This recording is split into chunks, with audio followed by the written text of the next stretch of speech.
মুসলমানের দাঁড়ে দাঁড়ে মাহে রমজান এলো বছর ঘুরে।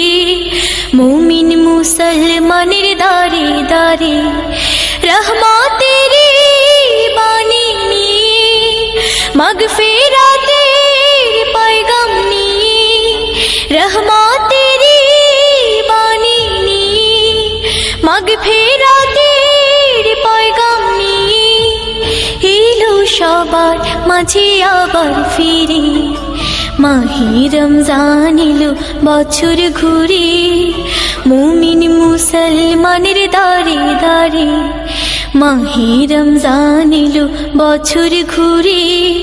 মুমিন মুসলমানের দাঁড়ে দাঁড়ে গুনাহ মাফের তো সুযোগ